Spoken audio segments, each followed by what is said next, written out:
Shalom bagi kita semua. Sebelum saya menyampaikan firman Tuhan pada ibadah Kamis Putih pada malam hari ini, terlebih dahulu kita berdoa. Damai sejahtera Allah yang melampaui segala akal, itulah kiranya yang menerangi hati dan pikiranmu untuk mendengarkan firman Tuhan. Amin. Firman Tuhan pada ibadah Kamis Putih pada malam ini diambil dari Matius 26 ayat 26 sampai ayat 29. Demikianlah bunyi firman Tuhan. Penetapan perjamuan malam. Dan ketika mereka sedang makan, Yesus mengambil roti, mengucap berkat, memecah-mecahkannya, lalu memberikannya kepada murid-muridnya, dan berkata, "Ambillah, makanlah, inilah tubuhku." Sesudah itu, ia mengambil cawan, mengucap syukur, lalu memberikannya kepada mereka dan berkata, "Minumlah kamu semua dari cawan ini, sebab inilah darahku, darah perjanjian yang ditumpahkan bagi banyak orang untuk pengampunan dosa. Akan tetapi aku berkata kepadamu, mulai dari sekarang aku tidak akan minum lagi hasil pokok anggur ini sampai pada hari aku meminumnya, yaitu yang baru bersama-sama dengan kamu dalam kerajaan Bapa-Ku." Demikianlah pembacaan firman Tuhan. Saudara-saudari yang dikasihi oleh Yesus Kristus, yang menjadi topik daripada khotbah ini adalah darah perjanjian untuk pengampunan dosa. Kamis Putih adalah peringatan perjamuan terakhir Yesus Kristus. Saat ia menetapkan perjamuan itu sebelum penangkapan dan penyalibannya. Hari suci itu jatuh pada hari Kamis sebelum Paskah dan merupakan bagian dari pekan suci. Yesus merayakan makan malam itu sebagai pesta Paskah. Kristus akan memenuhi perannya sebagai korban Paskah Kristen, agar semua orang diselamatkan oleh pengorbanan terakhirnya. Tempat perjamuan terakhir itu terletak di Gunung Sion, di luar tembok kota tua Yerusalem. Tempat perjamuan itu disebut Senakel, yang artinya ruang makan. Bangunan itu terdiri 2 kapel, bawah dan atas. Lantai bawah merupakan bangunan yang telah dijadikan sebagai makam Raja Daud, sedangkan lantai atas secara tradisional diyakini sebagai tempat perjamuan terakhir Tuhan Yesus dan murid-muridnya. Perjamuan makan malam bersama yang dilakukan Yesus dan murid-muridnya tentu sesuatu yang sangat menyenangkan. Dalam kehidupan kita juga, bukankah makan bersama merupakan satu bagian yang sangat indah dan menyenangkan? Karena di situ kita bisa bercengkrama, ngobrol, curhat, bercerita ini dan itu, bahkan bercerita tentang rasa makanan yang kita makan. Tentu momen ini haruslah kita terima sebagai berkat Tuhan, di mana kita dapat mengucap syukur kepada Tuhan. Namun perjamuan yang dilakukan Yesus dan murid-muridnya pada Kamis malam ini adalah perjamuan terakhir bagi mereka. Sebab Yesus akan ditangkap. Ia akan menghadapi penderitaan dan penyaliban. Injil Matius dan Markus mencatat ketika makan, Yesus mengambil roti dan mengucap syukur dan memecah-mecahkannya. Dalam perjamuan itu, Yesus mengambil roti, makanan yang lazim dimakan oleh orang Yahudi. Tetapi apa yang sudah menjadi biasa dalam kehidupan sehari-hari diberi makna yang istimewa dan luar biasa, karena roti itu di tangan Yesus menjadi tubuhnya. Maka ketika diberikan kepada murid-muridnya, Yesus berkata, "Inilah tubuhku." Yesus memberi dirinya kepada murid-muridnya. Ini pengorbanan yang luar biasa. Sebab yang dikorbankan dan diberikan kepada murid-murid bukan roti, tetapi tubuhnya sendiri. Yesus bukan hanya memberi tubuhnya, tetapi juga darahnya yang dihadirkan dalam rupa anggur yang ada dalam cawan.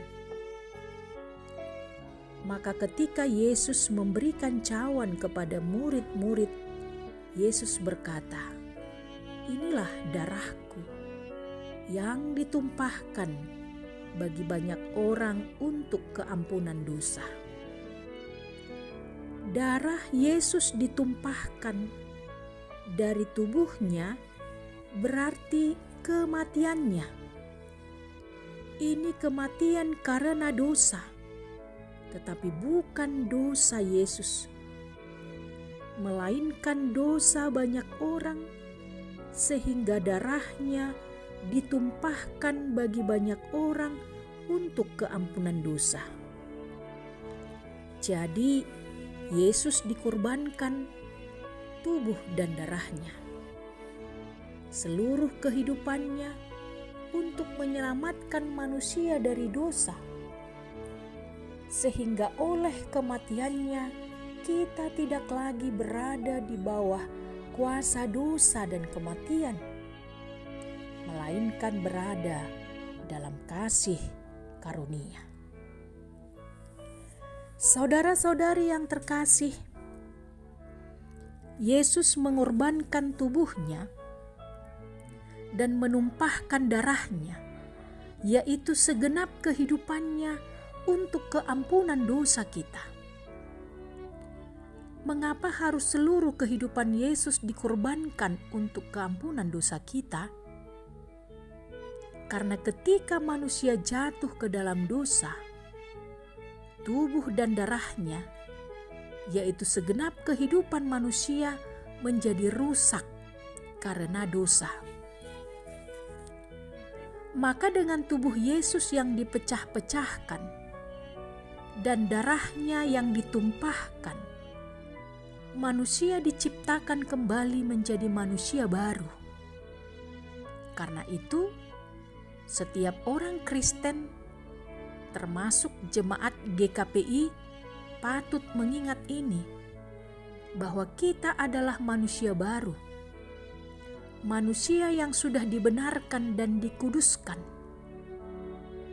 Bukan hanya diingatkan, tetapi sekaligus persekutuan dan kesatuan kita dengan Kristus dibarui dan ditingkatkan sehingga kita terus bertumbuh menjadi dewasa di dalam Kristus. Bahkan lebih dalam lagi, perjamuan kudus dalam gereja hendak mengarahkan kehidupan kita ke masa depan, kepada perjamuan kudus bersama Sang Bapa Sorgawi di dalam kerajaannya. Ayat 29 dalam teks ini, Yesus berkata, "Aku tidak akan minum lagi hasil pokok anggur ini sampai aku meminum hasilnya yang baru bersama kamu dalam kerajaan Bapa-Ku. Aspek eskatologis perjamuan ini penting untuk selalu diingat dan dihayati, bahwa kita semua orang Kristen, bahwa kita orang percaya telah berada dalam keselamatan Allah, baik dalam kehidupan saat ini maupun kehidupan yang akan datang. Darah Yesus yang ditumpahkan itu disebut sebagai darah perjanjian. Darah yang ditumpahkan itu merupakan penggenapan janji keselamatan Allah yang diberitakan dalam perjanjian lama. Allah mengikat hubungan dengan umatnya dengan darah domba yang disiram Musa kepada orang Israel. Dan kini di dalam Kristus, Allah tumpahkan darah itu bagi banyak orang untuk keampunan dosa. Saudara-saudari yang dikasihi oleh Yesus Kristus, melalui perikop ini kita bisa melihat bahwa tindakan Yesus ini memberikan tubuhnya, mengajarkan bahwa keselamatan tidak diperoleh dari hasil usaha manusia itu sendiri, melainkan semata-mata melalui anugerah Allah yang diwujudkan dalam pengorbanan Kristus di kayu salib. Ini adalah inisiatif Allah sendiri, di mana kasih Allah dinyatakan melalui anaknya. Maka melalui ibadah Kamis Putih ini, kiranya kita semakin teguh, kokoh dalam iman percaya kita dalam Yesus Kristus. Sebab Kristus telah menanggung kutukan yang seharusnya kita terima, yang seharusnya kita tanggung. Kasih-Nya yang besar kepada kita ketika kita masih berdosa telah Ia selamatkan. Maka jangan anggap remeh kebenaran ini. Kita harus menikmati perjamuan kudus besok, dan mari kita merayakannya dengan penuh sukacita, dengan iman yang menantikan kedatangan Kristus kembali. Amin. Kita berdoa. Terima kasih ya Tuhan Yesus atas cinta-Mu yang begitu besar kepada kami orang yang berdosa ini. Kutukan yang seharusnya kami tanggung telah Engkau ambil dan tanggung sendiri. Dengan tercurahnya darah-Mu di bukit Golgata, tubuh-Mu yang disalibkan agar kami hidup dan beroleh keselamatan. Ya Tuhan, teguhkanlah iman seluruh jemaat-Mu ini sampai Engkau datang kembali, membawa kami dalam kerajaan-Mu di sorga yang kekal. Dan tolonglah kami dengan kuasa Roh Kudus-Mu untuk dapat mewujudkan buah iman kami, sehingga hidup kami menjadi berkat bagi kehidupan banyak orang. Di dalam Kristus Yesus, Juru Selamat kami yang hidup. Amin. Selamat merayakan Kamis Putih dan juga memperingati Jumat Agung dan menyongsong Paskah, hari kemenangan bagi kita semuanya.